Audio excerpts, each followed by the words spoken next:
attempting to solve a murder at an isolated Arctic retreat in Iceland. It does look very cold. Starring Emma Corrin as Darby Hart, a Gen Z sleuth, tech-savvy hacker, along with 8 other guests. They were all invited by a reclusive billionaire, played by Clive Owen, to participate in this retreat. When one of the other guests is found dead, Darby must use her skills to prove it was a murder before the killer strikes again. Think Clue with computers or Agatha Christie with a ChatGPT subscription. So we're going to get to the bottom of these crimes with the creators Brit Marling and Batmanglij.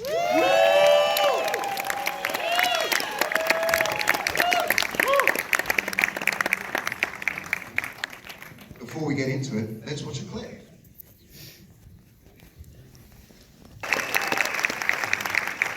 A very poignant clip, but almost the weather there doesn't sum up for the rest of the show, does it? No, we were really diving right in with that clip, right to the heart of it. Right into the heart of it. Brit, I gather you've been thinking about this idea in some form since 2018, 2019. I don't think that outside of the Terminator, I'd thought of AI back then. Were you thinking about that already? Was this something that was already in your mind?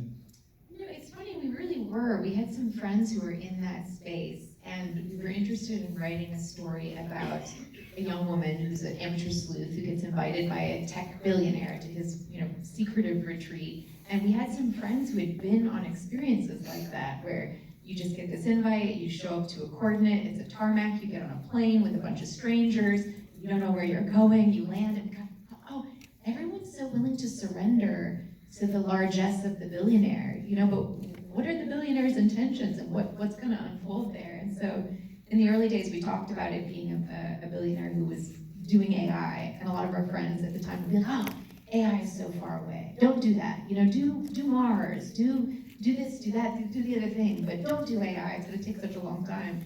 And then in the course of writing and making the show, of course, ChatGPT, all these things have become sort of commonplace now. But at the time, it was kind of a leap, yeah. Yeah, prescient, right? We weren't talking about ChatGPT. Most people didn't know it before last summer. Yeah, exactly. Yeah.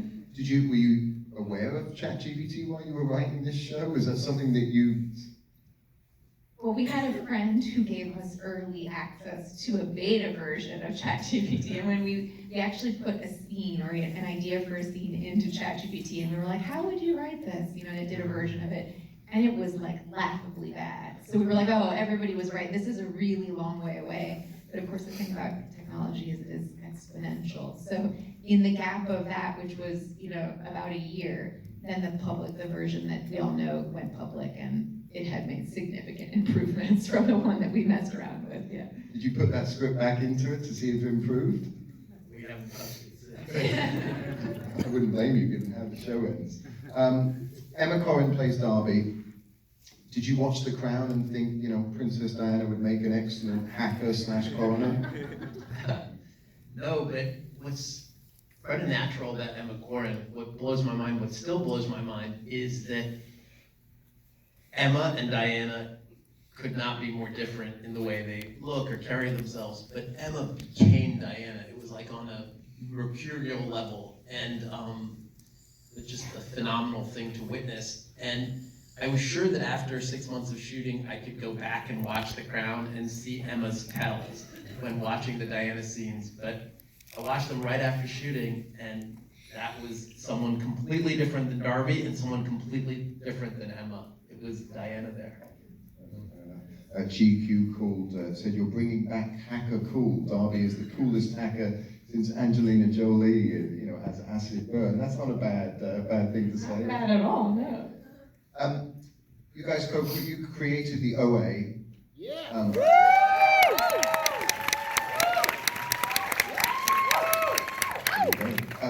There's a little bit more sci-fi and fantasy in this. Murder at the End of the World is a little bit more outside of the AI, grounded in the real world, right? Was that important to you? Well, the sci-fi fantasy of A Murder at the End of the World is that when we started writing the scripts, this stuff was fantasy. It just became hyper-real by the time we finished the show. So that part is even more uncanny than the OA. Though we did predict Joe Biden becoming president on the OA, so. I know. we have some away fans in the house.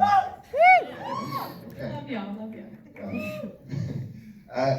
The show takes place over 2 timelines. Can you talk about that? On one hand, there's this story of Darby and Bill and their tale, and then obviously the other is Bill's murder and this retreat and snowstorm. Can you talk about the path, what you wanted to take through these 2 timelines? Yeah, I mean, I think part of the 2 timeline thing was that we found that in making, Twin Peaks is one of my favorite shows of all time. Totally amazing.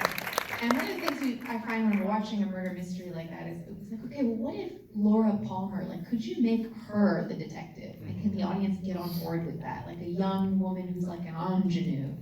And we set up, to do that in the first chapter, and we realized that as we were writing the scripts, turning them in, people just didn't believe. They just didn't find it credible. It always rang like a sort of Nancy Drew tongue-in-cheek kind of thing. So we found an order. Because of her age? Because of her age, because of her gender, because of her beauty. It was like, why should she have the authority without a badge, without a gun, to stand over a victim and, tell us how she's gonna, find the truth?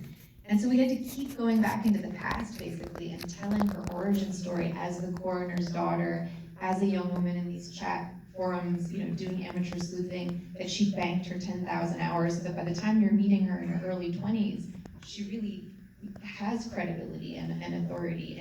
And that past timeline kind of always served that purpose of reminding the audience when she's sitting down and interviewing someone, she deserves to be there. She sort of has the bona fides. But it was interesting because I don't think when we started, we realized just how much work we have to do to make it feel credible.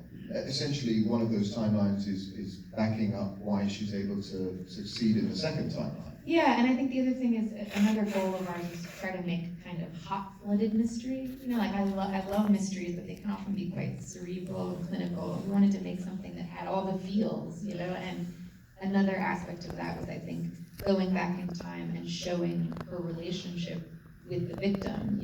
So many murder mysteries, there's a separation between the detective and who's past. And this story, we brought those things together. You've lost someone and you've got to solve it, but it's also, it's someone you knew very intimately. And so the past timeline sort of also serves the purpose of telling you that story. There's some really sad scenes in that, the sadness between the 2 characters, right? Yeah, very much so. What were you going to say? Yeah, I was just going to say also, when you switch the genders from the trope, you have an interesting thing because, if you kill off Laura Palmer, people don't really, they don't expect to see Laura Palmer or get to know her. But if you kill off Harris Dickinson, people want to know his backstory. They want to know who he is. They want to care about him. So we felt it our responsibility to do that. Yeah. When they're going down into the basement, that's also pretty spooky. Very spooky. Really sort of horror almost, right? Yeah, I think part of what we were also trying to bring to the genre is the feelings that you really have. It is very scary to go down the basement stairs of a known serial killer's house and see what might be lying under the fucking staircase. That's terrifying. And sometimes you watch these murder mysteries and everyone's just like, and they just go. And you're like, what? This is terrifying. So we try to make you feel that what's amazing about Darby is not that she's unafraid, but that she is afraid, but she goes down the stairs anyway. And how can we put you inside that fear and then also show you the ways that she continually surmounts it, I imagine when you were researching, I can't imagine there's anyone out there that's actually like Darby Hart, but did you find people online that were sort of doing the things that Darby was doing? I mean, I think the person who's like Darby Hart is Brit. When Brit was young, in her 20s, she was a lot like the character, and I think we put a lot of those details in there.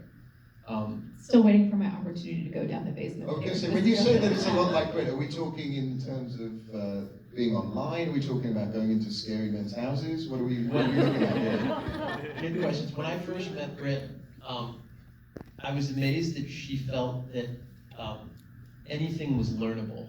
You could learn something if you put your mind to it, and you practiced it through hard work.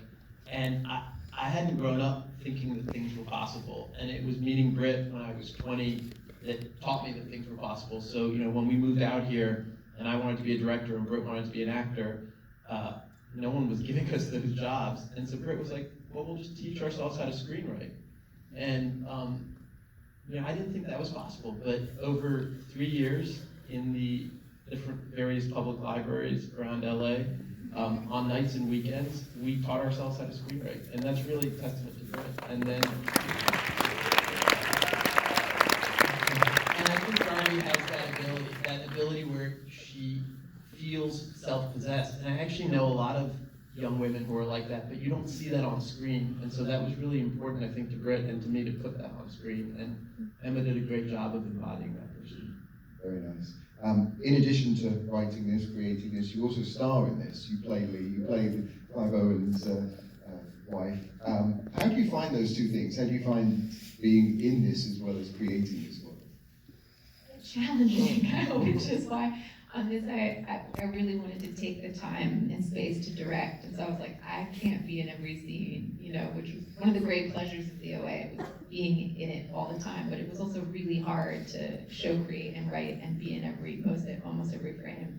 So it was nice to take a step back a bit and play a supporting role so I could do those other things. And Lee was an amazing character. Like it was really cool to read about that world, and there have been really interesting women inside that space. They just don't necessarily get the same. Yeah, because she's not just not the wife. She's not just the wife. She's also this incredible hacker in her own world. Yeah, an incredible hacker and somebody who I think, Darby grew up admiring and then brings an interesting 90s, early 2000s hacker skill set, to what Darby knows from her amateur sleuthing world, which is a little different. And I think by the end of the series, you see the ways in which their different backgrounds in hacking sort of complement each other. Lee's a little more analog, old school. Yeah, it was fun. I don't want to give away the ending just in case anyone hasn't seen this here, but did you have the ending in mind in terms of the how done it, the who done it, when you were starting this process, or did that come as you were writing this? The funny thing about, sometimes stories sit and incubate between us for years. Like we have one story right now that's going on, I don't know, 20 years?